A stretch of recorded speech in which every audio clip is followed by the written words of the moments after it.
annoy the senorita? You must be under some misapprehension, senor.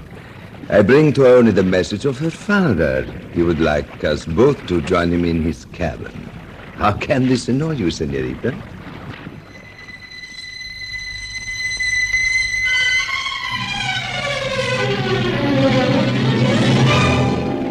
Passage of the Tangmar. The story of a ship and its cargo of death.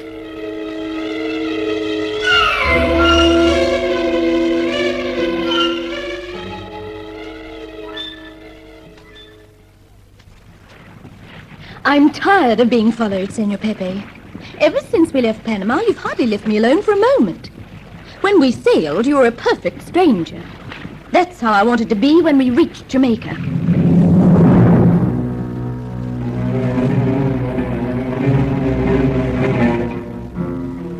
It was the evening of the day following our departure from the Canal Zone, and the Tangmar rode smoothly on the slight swell of the Caribbean Sea.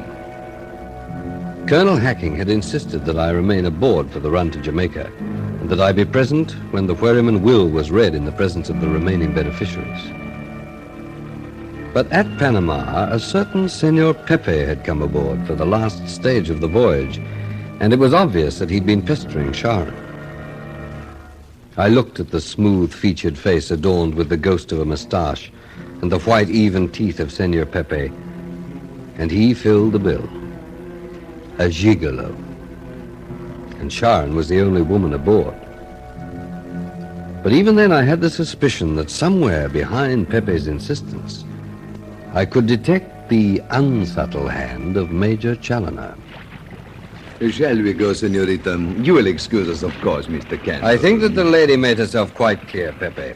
Vamos. Do I make myself clear? Senor, Oh, and Pepe. Just why are you going to Jamaica?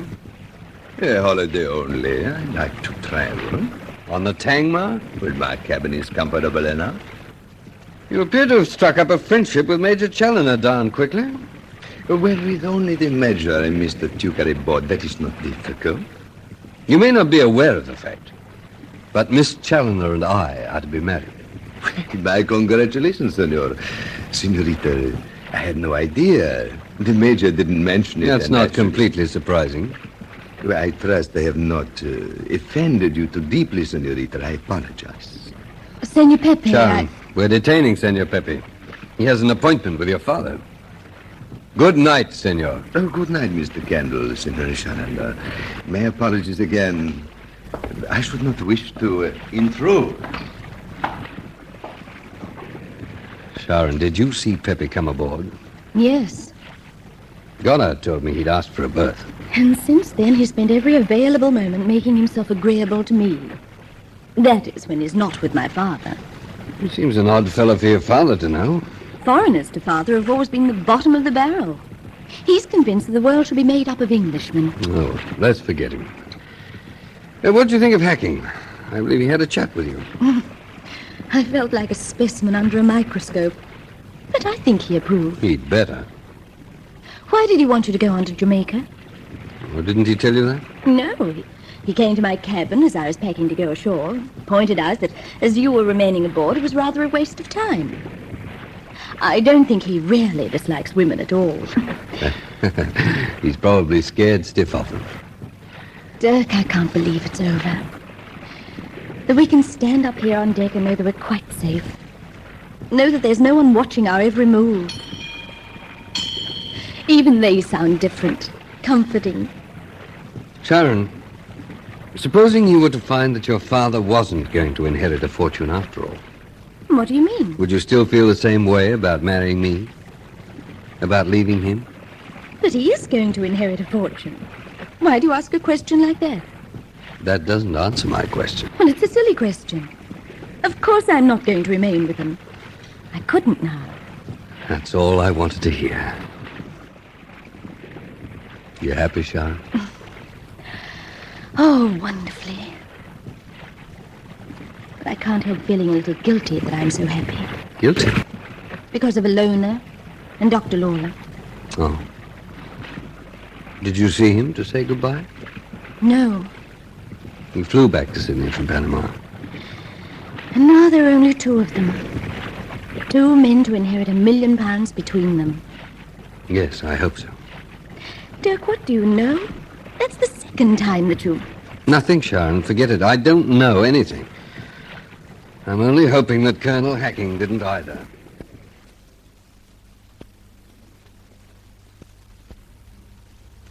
Senor Major, I think you're wasting your time and my own in this matter. Your daughter has very quickly made me realize that my attentions are unwelcome. I think she will marry this Senor Kendall in spite of you. I'm paying you to see that she doesn't, Senor Pepe. And you remember that. I didn't pay for your passage to Jamaica only to get your advice. What do you have against this man, Major Challoner? He appears to me to be a much pleasanter person than our first conversation led me to expect. I think if the young senorita was my daughter, I would not object to such a union. I have had quite a few weeks to form my opinion of Kendall. I think you have known him for 2 days. And talked with him only once, just now. I would suggest that you increase my fee if I am to continue to work for you. Why? It could be dangerous, and I have a decided aversion to being physically hurt. You mean you're afraid of Kendall? One must be practical in these matters. He's a well-built young man. I had the feeling just now that he would not hesitate to use his fists should I continue to take up your daughter's time. Well, that's too bad. We made a bargain and I'm sticking to it. Pity. A great pity. At heart, you know, I'm very romantic. I like to see young people in love. It warms me. And the Caribbean is such a magnificent setting for such affection. Now, look here, if you're trying to back out now, Senor Pepe... Not at this very moment.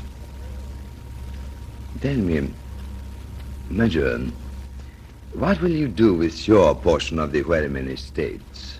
How did you know about that? I didn't tell you. No, not you, Major Shalander, but the newspapers in Panama were full of the story of the Tangmar and his passengers. That's really why I accepted this employment you offered. And now you want more money. But if I don't pay you... What do you think your daughter would say if I told her the reason you brought me aboard? What do you think Senor Kendall would do, huh? Oh, you blackmailing... Oh, Major, please. We are business associates. Such language between us is unwelcome. I can remove Senor Kendall from your daughter's affections, but it will need careful planning. And to take that amount of trouble, I need much more money. Well, I can't pay anymore. At least not until I collect my share of the Wherryman's fortune. I see. If anything happened to you between here and Jamaica, Mr. Tucker would become a very wealthy man, would he not? What are you hinting at? The difference that £500,000 might make to a man's thinking. Come in. Oh, good evening. What do you want, Tucker? Can't you see I'm engaged? Oh, Senor Tucker, my name is Pepe. I've been wanting to shake the hand of a man who is so shortly to be so wealthy. How do you do? I can hardly believe it myself. I suppose they'll be waiting for us out in the wharf, Major, and we shall be driven straight out to Savannah Lamar. Ah, no. It will be then that your troubles will start, Senor.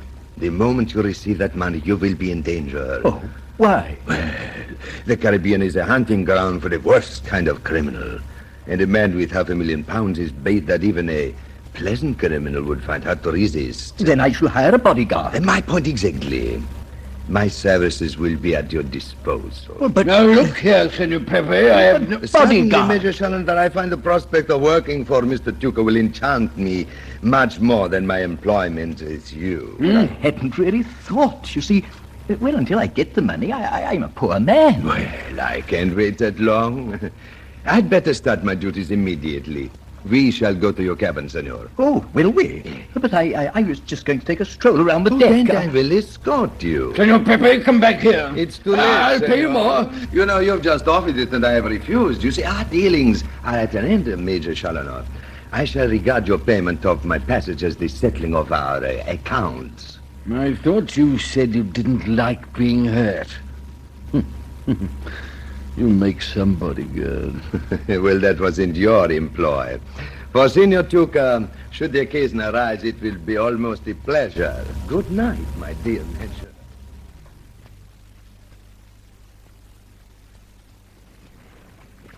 And that is the whole story, Senor Kendall. I was hired to see that you and Miss Challoner were never alone together. I see. And now you're working for Tuca. I like him. He's such a pleasant little man.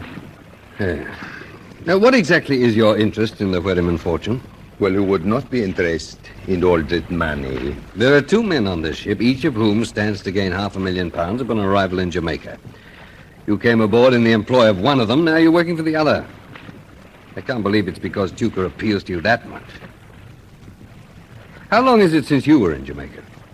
Only a few weeks ago. Well, how did you manage to persuade Major Challoner that you were the person he needed? You didn't even know that he would approach a detective agency in Panama. Well, I followed him there. I spent a few dollars wisely and discovered that he was after certain something. It was not hard. Why? Well, I wished to travel aboard this ship to Jamaica without attracting suspicion on the part of either the Major or Mr. Tuca. For what reason? To study closely the 2 men involved in the first Wherryman will. The first? Exactly, senor. I am in possession of another will, drawn up by the deceased exactly 2 weeks after the one on which the lawyers Branch and Smith have been operating. May I see it? It's a valuable document. I would be foolish to carry it with me. Well, you have the name of the beneficiary. We both know who he is, Senor Kendall. He is in conversation with you at this very moment.